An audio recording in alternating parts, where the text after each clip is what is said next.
Orang-orang yang belum mengalami Yesus dalam hidupnya, dia ke gereja hanya untuk mencari popularitas, hanya untuk disanjung, hanya untuk dihormati, hanya untuk dihargai, hanya untuk dipuji, dipuja.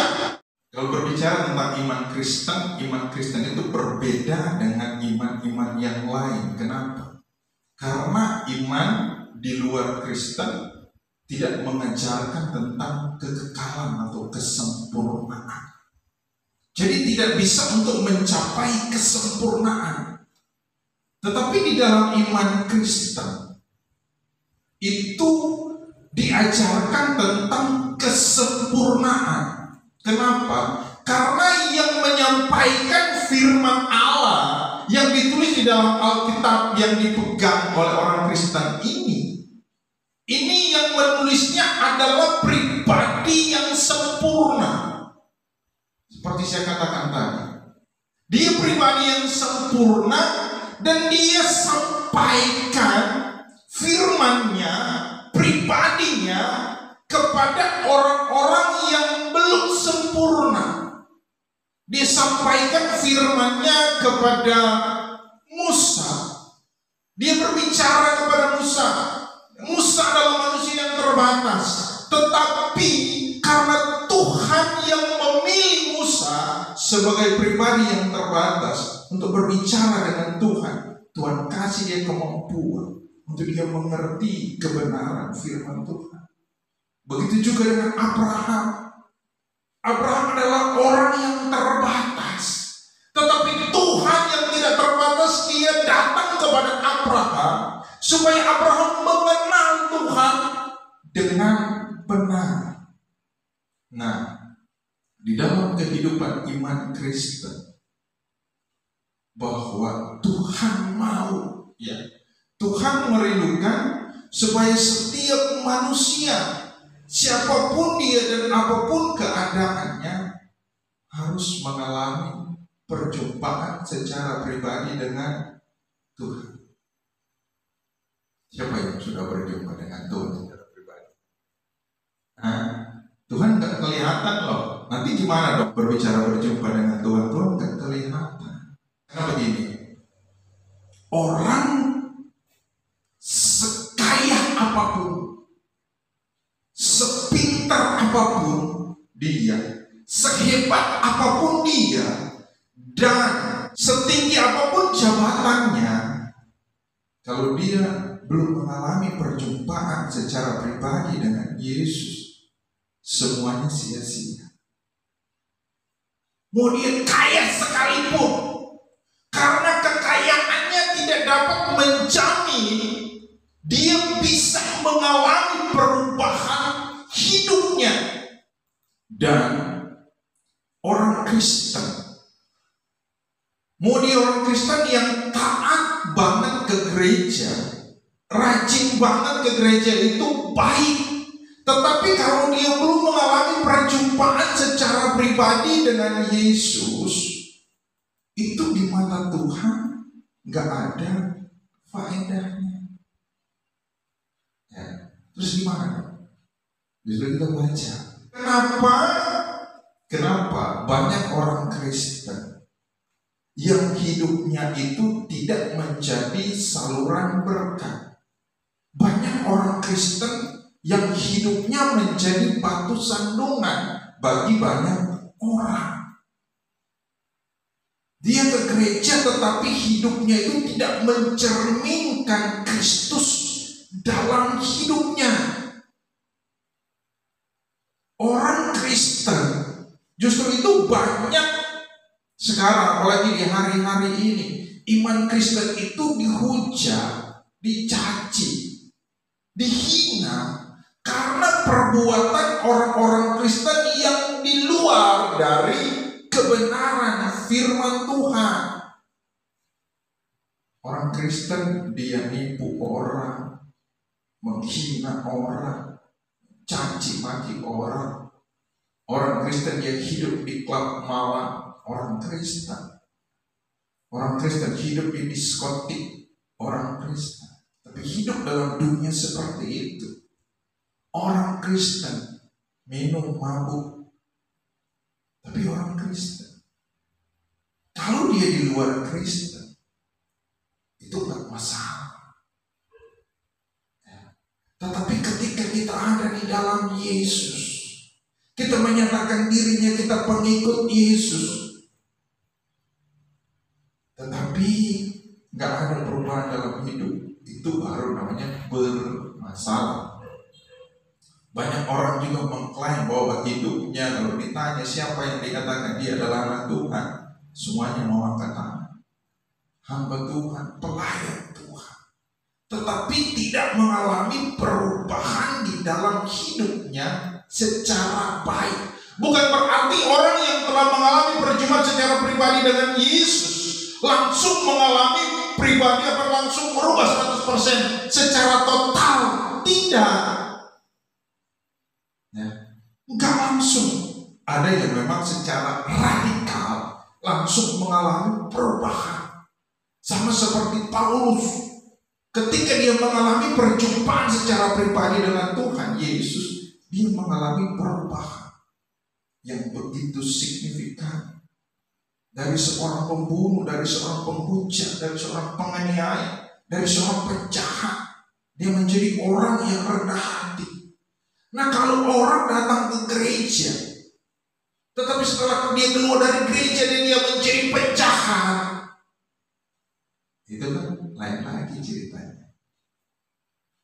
Jadi orang yang datang beribadah kepada Tuhan harus benar-benar hidupnya itu harus mencerminkan Kristus dalam kehidupan, mengalami perjumpaan secara pribadi dengan Yesus. Jadi harus mengalami Tuhan. Karena kekristenan tanpa mengalami perjumpaan secara pribadi dengan Yesus itu nol besar di mata Tuhan. Karena apa? Karena kekristenan tanpa mengalami perjumpaan secara pribadi dengan Yesus hanya sebatas KTP. Kristen tanpa pertobatan, Kristen tanpa perubahan, Kristen tanpa pembaharuan hidup. Itu. Nah, ayat 13, setelah Yesus tiba di daerah Kaisarea Filipi, ia bertanya kepada murid-muridnya, kata orang, siapakah anak manusia itu? Ayat 14, jawab mereka, ada yang mengatakan Yohanes Pembaptis, ada juga yang mengatakan Elia, dan ada pula yang mengatakan Yeremia atau salah seorang dari para nabi. Lalu Yesus bertanya kepada mereka, tetapi apa katamu? Siapakah aku ini? Maka jawab Simon Petrus, engkau adalah Mesias, anak Allah yang hidup. Ketika Yesus ada di dunia ini, dia memilih 12 rasul. Dia memilih 12 murid, 12 orang menyertai dia dalam perjalanan pelayanannya untuk memperlengkapi hidup mereka. Karena Yesus, dia datang ke dalam dunia ini mengajarkan banyak hal yang baik, meninggalkan teladan. Jadi Yesus bukan hanya mengajarkan, tetapi dia meninggalkan teladan, menjadi teladan dalam perkataannya, perbuatannya, dalam tingkah laku hidupnya sebagai manusia, karena dia datang jadi manusia. Nah, sebagai manusia, dia adalah manusia yang sempurna. Itu Yesus. Dan dia memilih para rasul itu. Sebagian besar nelayan, sebagian besar istilahnya dikatakan mereka adalah orang-orang yang termarginalkan, terpinggirkan, tidak dianggap oleh manusia. Itu yang Yesus pilih. Kalau manusia kan memilih, kita melamar ke perusahaan, nggak sekolah nih, nggak punya ijazah nih, kita melamar ke perusahaan. Kira-kira yang terima nggak? Gak ada yang mau terima. Paling diusir. Mau ngapain? Mau ngelamar kerja? Ada nggak ada dia? Nggak ada. Gila kamu. Itu manusia. Yesus nggak begitu. Kalau dia mau memilih kita berdasarkan kepintaran kita, bisa. Kalau Yesus menetapkan syarat itu, kita nggak layak. Ya, nggak layak. Oleh karena itu Yesus itu baik banget ya. Nah, dia pilih 12 murid dan mereka hidup bersama-sama dengan Yesus. Tidur bersama-sama dengan Yesus. Ya, saya tidur satu rumah. Mungkin satu juga ruangan mereka tidur bareng. Mereka makan bareng bersama-sama dengan Yesus. Mereka berjalan hidup bersama-sama dengan Yesus. Tetapi mereka belum mengalami Yesus di dalam kehidupan mereka. Nah, beda kan? Yesus pilih mereka dan Yesus menentukan mereka. Yesus nggak datang ke Petrus waktu dia milih Petrus. Petrus, kamu udah melakukan apa? Ya, udah apa yang kamu lakukan? Udah apa yang kamu buat? Mujizat apa yang kamu buat? Karena untuk melayani saya banyak melakukan mujizat. Saya sempurna. Dia tidak menetapkan syarat itu kepada Petrus ketika dia bertemu dengan Petrus. Dia bertemu juga dengan Yudas yang notabene yang akan mengkhianati Yesus. Dia nggak ngomong sama Yudas. Yudas, nilai kamu di sekolah baik nggak? Enggak. Ketika dia bertemu dengan Yohanes, dia juga nggak tanya tentang nilai Yohanes itu berapa. Baik nggak engkau di rumah? Baik nggak engkau di sekolah? Baik nggak engkau dalam pergaulanmu? Tidak. Yesus nggak pernah tanya itu. Kalau kita di sekolah kan kadang ditanya, rajin nggak di rumah? Kita datang ke sekolah terlambat, harus rajin, sungguh-sungguh. Nah, ketika kita datang ke sekolah, kita juga istilahnya memiliki nilai yang di bawah rata-rata. Teman-teman nggak suka, guru nggak suka, orang tua juga marah, hidup tertekan, ya kan? Tapi Yesus nggak seperti itu. Dia memanggil, dia memilih kita di dalam keterbatasan kita. Dia memilih kita bukan karena kita pintar. Dia memilih kita bukan karena kita hebat. Dia memilih kita bukan karena kita orang-orang jenius. Tidak. Tetapi ingat baik, ketika kita serius dengan Tuhan, mungkin kalian yang masih sekolah antar baru kerja, kalian gak bisa lihat sekarang ini.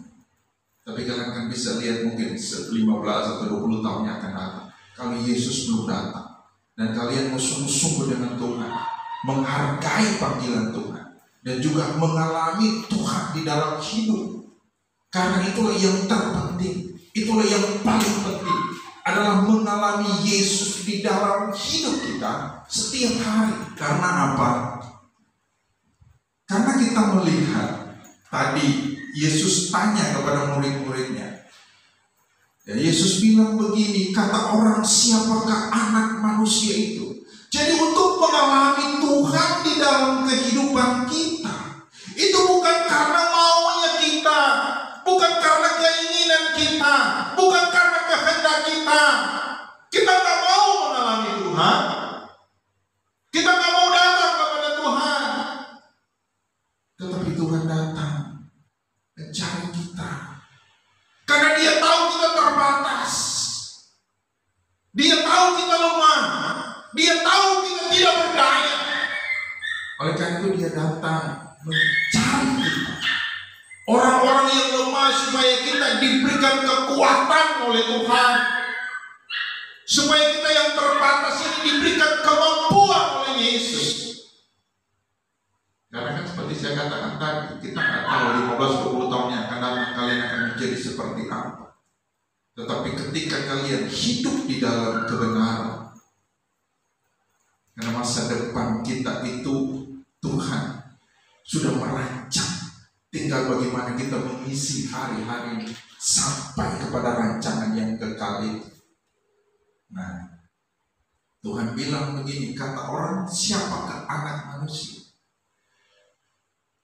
Nah, mereka ngomong begini, jawab mereka. Ada yang mengatakan Yohanes Pembaptis, ada juga yang mengatakan Elia, dan ada pula yang mengatakan Yeremia atau salah seorang dari para nabi.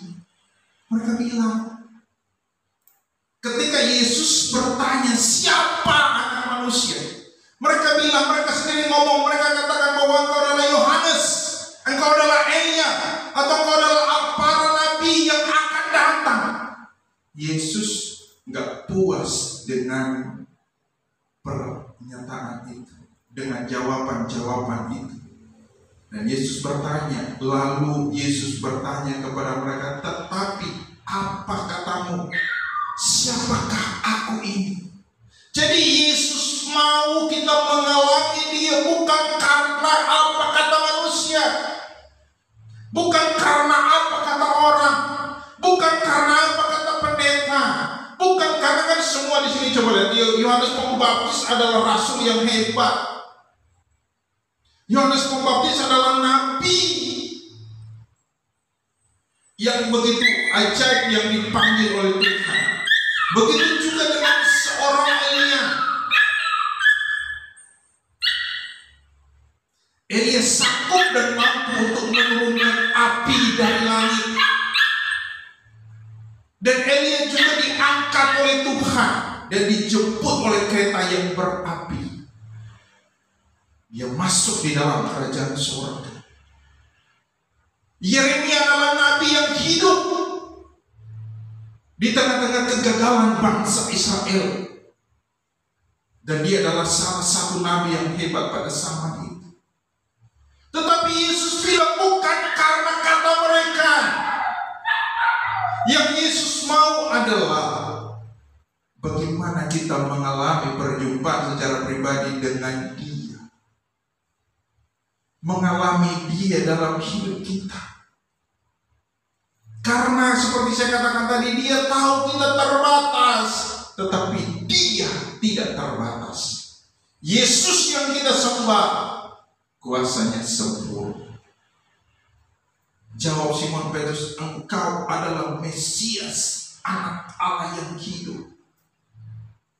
Ketika Simon berkata engkau adalah Mesias, anak Allah yang hidup, Yesus bilang begini, berbahagialah engkau Simon bin Yunus, sebab bukan manusia yang menyatakan itu kepadamu, melainkan Bapa-Ku yang di sorga.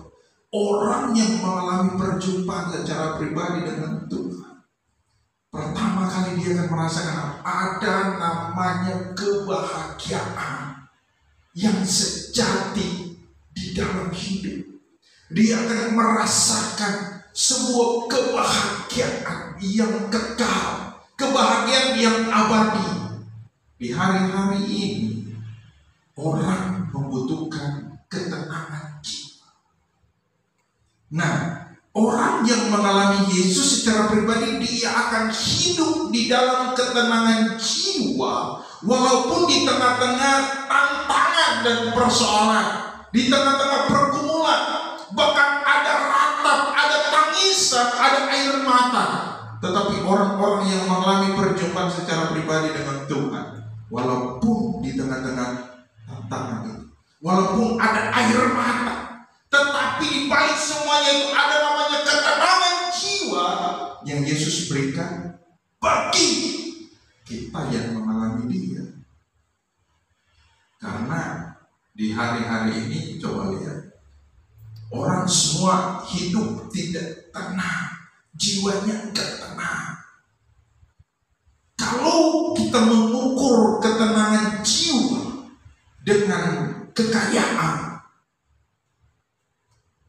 orang yang paling kaya pun di dunia ini jiwanya enggak tenang. Kalau kita mengukur ketenangan jiwa dengan popularitas, banyak artis-artis Hollywood yang bunuh diri. artis Korea, Jepang, bahkan Indonesia yang bunuh diri. Mereka populer, mereka dikenal oleh banyak orang, tetapi mereka tidak menemukan ketenangan jiwa. Karena ketenangan jiwa itu hanya ada di dalam Yesus ketika kita mengalami Yesus secara pribadi. Kalau juga ketenangan jiwa, kalau bisa didapat oleh jabatan, harta, dan kekayaan, banyak orang-orang yang berbakat juga. Ketika mereka lihat kehidupan mereka, banyak orang juga yang mengakhiri diri mereka. Karena mereka tahu bahwa pangkat kedudukan mereka tidak bisa memberikan mereka ketenangan jiwa. Yang ada apa? Kegelisahan, kecemasan, ketakutan, kekhawatiran, kebimbangan demi kebimbangan hidup. Karena orang, dia punya level, dia semakin di atas, dia semakin populer, dia punya jam kerjanya semakin banyak tuh, dia harus dituntut untuk bekerja lebih keras, dituntut harus sempurna. Nah, ketika dituntut seperti itu, banyak orang yang menyerah dengan keadaan. Hanya mereka mengakhiri hidup mereka sendiri. Contohnya Michael Jackson, siapa yang gak kenal? Tetapi dia gak memiliki ketenangan jiwa. Walaupun dia terkenal, dia bisa menghipnotis banyak orang, menghibur jutaan orang, tetapi dia sendiri tidak bisa menghibur jiwa. Dia sendiri tidak bisa menghibur diri. Dia sendiri tidak bisa menikmati ketenangan jiwa. Akhirnya mati dengan overdosis kan? Tetapi Yesus yang kita sembah, Yesus yang kita percaya, Dia mau benar-benar kita hidup mengalami ketenangan itu. Karena ketenangan jiwa tidak bisa dibeli dengan uang. Dan kalaupun bisa dibeli, harganya pasti mahal banget. Dan kalau harganya mahal banget, pasti orang ya, dan juga kalau mau dibeli dijualnya mahal, hanya orang-orang kaya yang bisa untuk membeli itu. Ya kan, hanya orang-orang kaya yang bisa membeli itu. Orang miskin mana bisa membeli. Kasihan orang-orang yang gak punya duit, kasihan orang-orang yang miskin untuk membeli ketenangan. Kalau ketenangan jiwa bisa dibeli, kasihan kan? Bisa nggak Aldo beli ketenangan jiwa? Mau beli di mana? Kalau harganya 1 triliun, kita mau ambil duit cari di mana? Mau beli ketenangan jiwa itu, stres orang-orang. Palingnya aku usaha kemana? Paling orang yang miskin gimana gitu Tuhan. Tetapi di dalam Injil Matius pasal yang ke-5, berbahagia orang-orang yang miskin di hadapan Allah. Jadi orang walaupun dia miskin banget, tetapi dia memiliki Tuhan di dalam hidup, itu lebih daripada cukup. Dia berbahagia dengan hidup. Orang-orang yang tidak mengalami perjumpaan secara pribadi dengan Tuhan, walaupun mereka, nah kita lihat ya, Lukas pasal 9 ayat 46. Maka timbul pertentangan di antara murid-murid Yesus tentang siapakah yang terbesar di antara mereka. Jadi orang-orang yang belum mengalami Yesus dalam hidupnya, dia ke gereja hanya untuk mencari popularitas, hanya untuk disanjung, hanya untuk dihormati, hanya untuk dihargai, hanya untuk dipuji, dipuja. Apalagi kalau di gereja-gereja besar, berkorban dengan pengorbanan yang besar hanya untuk supaya dipuji. Nah, kalau kita ke gereja hanya untuk mencari popularitas, kita bukan pengikut Kristus yang sesungguhnya. Berarti orang tersebut belum mengalami perjumpaan secara pribadi dengan Tuhan. Karena orang-orang yang mengalami perjumpaan secara pribadi dengan Tuhan, dia tidak akan pernah mencari popularitas. Tetapi ketika dia setia dengan Tuhan, dia sungguh-sungguh dengan Tuhan, maka Tuhan sendiri akan mempromosikan hidup. Tuhan akan mengangkat dia ketika dia sungguh-sungguh dengan Tuhan. Jadi orang yang mengalami perjumpaan dengan Yesus nggak mencari popularitas, tetapi orang yang belum mengalami perjumpaan dengan Tuhan Yesus suka mencari popularitas. Itu manusia. Murid-murid aja mereka mencari popularitas itu. Siapa yang terbesar? Siapa yang terhebat? Di antara kita siapa? Gak ada. Gak ada. Karena Tuhan bilang begini. Tetapi Yesus mengetahui pikiran mereka. Karena itu ia mengambil seorang anak kecil dan menempatkannya di sampingnya dan berkata kepada mereka, barang siapa menyambut anak ini dalam namaku, ia menyambut aku. Barang siapa menyambut aku, ia menyambut dia yang mengutus aku. Karena yang terkecil di antara kamu, dialah yang terbesar. Orang yang mengalami perjumpaan dengan Tuhan, dia akan hidup di dalam kerendahan. Tetapi kalau sombong, angkuh, walaupun dia pendeta hebat sekalipun, kalau hidupnya angkuh, hidupnya sombong, dia akan rendah hati dan hanya mencari popularitas itu, hidupnya belum mengalami Tuhan di dalam pribadi. Karena orang yang mengalami Tuhan, Tuhan bilang begini, barang siapa menyambut anak ini dalam namaku, ia menyambut aku. Jadi memperlakukan orang-orang di sekitarnya itu sama seperti menyambut anak kecil. Nah, menyambut dengan kasih, ketulusan, penuh dengan cinta, penuh dengan kesederhanaan. Coba kita ketemu dengan anak-anak kecil yang belum bisa ngomong, terus kita ngomong dengan bahasa dewasa, ngerti nggak dia? Nggak ngerti. Jadi ketika ketemu dengan anak-anak kecil, kita akan ngomong walaupun dia ngomongnya nah, kita juga pasti akan ngomong ini ya. Ya, orang yang mengalami perjumpaan secara pribadi dengan Tuhan, dia akan menilai orang dengan kasih. Ya. Tetapi orang yang belum mengalami perjumpaan dengan Tuhan, orang yang belum mengalami perjumpaan secara pribadi dengan Tuhan, Markus pasal yang ke-10 ayat 35. Lalu Yakobus dan Yohanes anak-anak Zebedeus mendekati Yesus dan berkata kepadanya, Guru, kami harap supaya engkau kiranya mengabulkan permintaan kami. Jawabnya kepada mereka, apa yang kamu kehendaki aku perbuat bagimu? Lalu kata mereka, perkenankanlah kami duduk dalam kemuliaan kelak, yang seorang di sebelah kananmu, yang seorang di sebelah kirimu. Tetapi Yesus berkata kepada mereka, kamu tidak tahu apa yang kamu minta. Dapatkah kamu meminum cawan yang harus kuminum dan dibaptis dengan baptisan yang harus kuterima? Jawab mereka, kami dapat. Yesus berkata kepada mereka, memang kamu akan minum cawan yang harus kau minum dan dibaptis dengan baptisan yang harus kuterima. Tetapi hal duduk di sebelah kananku atau di sebelah kiri, aku tidak berhak memberikannya. Itu akan diberikan kepada orang-orang bagi siapa itu telah disediakan. Ayat 41. Mendengar itu, ke-10 murid yang lain menjadi marah kepada Yakobus dan Yohanes. Jadi orang-orang yang belum mengalami perjumpaan dengan Tuhan, mereka hidup bersama-sama dengan Tuhan.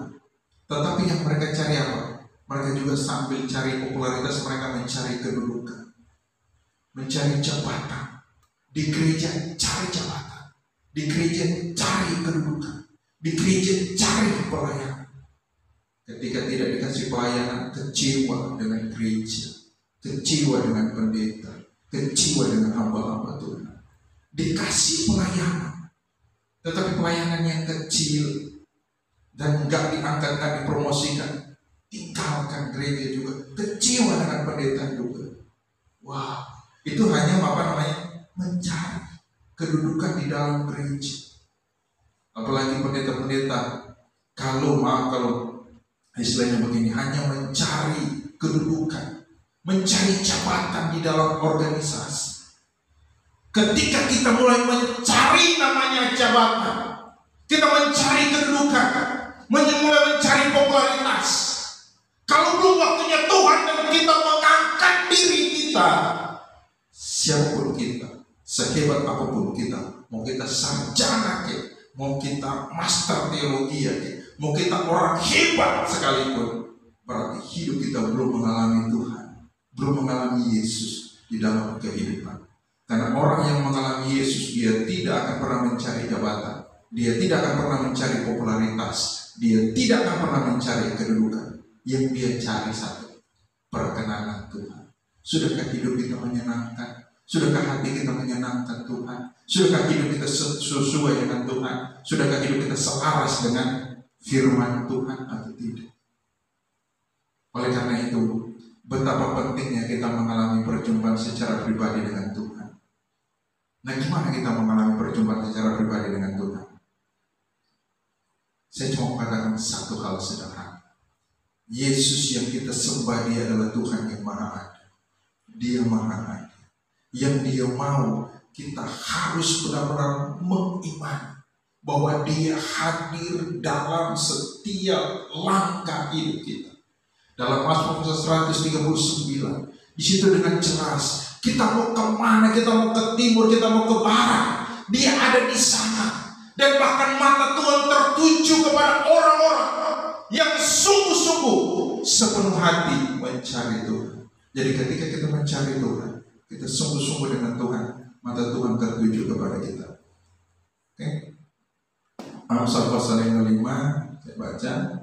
Karena segala jalan orang terbuka di depan mata Tuhan, dan segala langkah orang diawasi. Jadi Tuhan lihat. Tuhan lihat setiap hati yang rindu akan Tuhan. Tuhan lihat setiap hati yang haus akan Tuhan. Tuhan lihat setiap hati yang benar-benar, Tuhan, saya butuh Engkau, saya perlu Engkau, saya rindu untuk mengalami Engkau di dalam hidup. Ketika kita memiliki kerinduan itu, maka Tuhan akan datang menjawab kita. Dia akan datang dalam hidup kita. Dia akan datang memulihkan kita. Bahkan dia akan datang menguatkan, meneguhkan.